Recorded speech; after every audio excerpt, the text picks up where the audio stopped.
依持正见，倡导实修。智空禅师开示：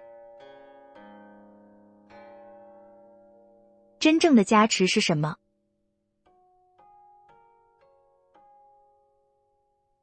有的徒弟希望和师父有简单、真诚、淳朴的关系。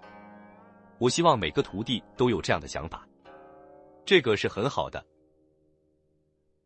还有的老徒弟很用心、很努力的希望自己消业，有时他会说：“师父啊，你给我2箱板子吧。”其实，真正的打香板就是批评，尤其是揭他的短，批评他的错，这才是真香板。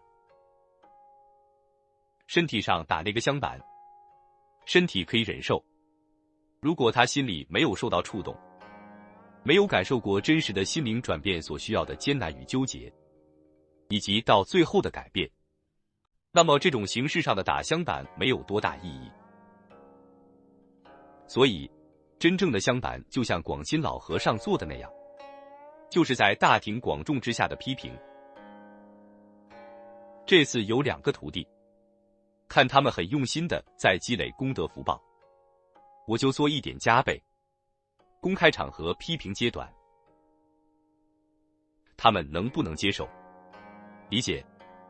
我不肯定。虽然是老徒弟，估计当时他们心里还是有抵触，但是我觉得这样也正常。他们可能会觉得，师父啊，我给大家做饭这么辛苦，你为什么还要批评我？你要想领我的香板，我的香板就是这样。你们如果要师父加倍，师父只能这样加倍，通过批评来帮助你灭业消障，要不然师父怎么帮你呢？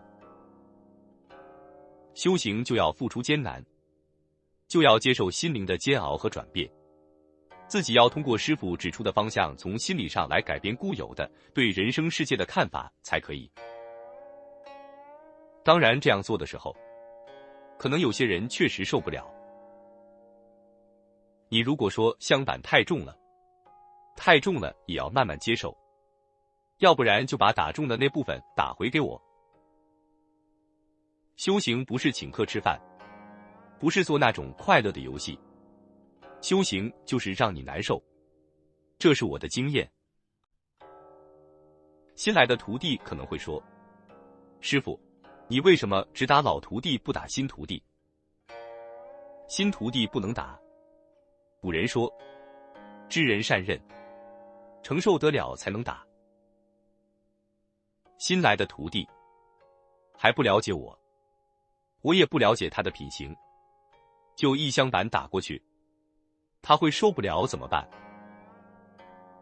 另外一个问题，我发现新徒弟往往对师父有迷幻的感觉，他把师父想成像神一样。所以我希望每个徒弟都了解我，我不希望你们把我当成神，我是一个人，和大家一样苦难的人。这次我发现有的徒弟把我说成是观音菩萨，你这样观想可以，哪怕你把我观想成释迦牟尼佛等等，我都不反对，因为有时这对得到加持也有帮助。但你要是死脑筋的认为我就是观音菩萨，就是释迦牟尼佛，就是文殊菩萨，这纯粹是瞎闹吗？不可以把教你们以大悲咒为修行入手手段的法师都认为是观音菩萨。西藏历史上出现部分转世传承的现象，这对那种特殊的历史时期处理寺产的继承问题有其一定的进步意义。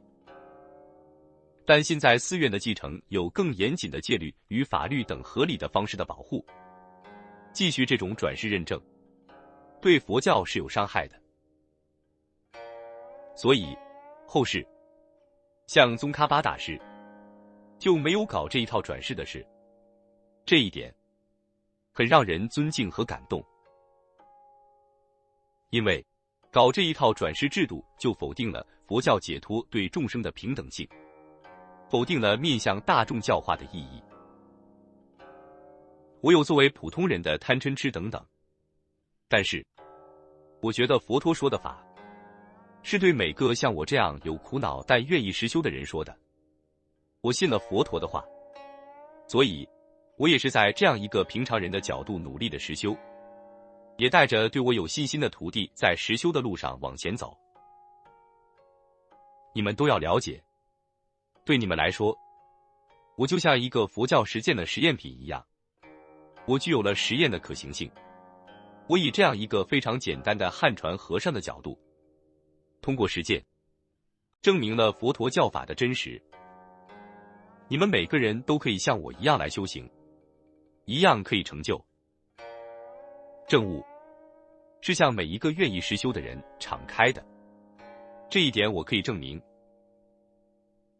所以，一些新徒弟要慢慢解除对师父迷幻的想法，也要解除对佛教的部分迷信的想法，同时，也需要对佛教的一些肆意扩散的转世现象，采取谨慎的态度。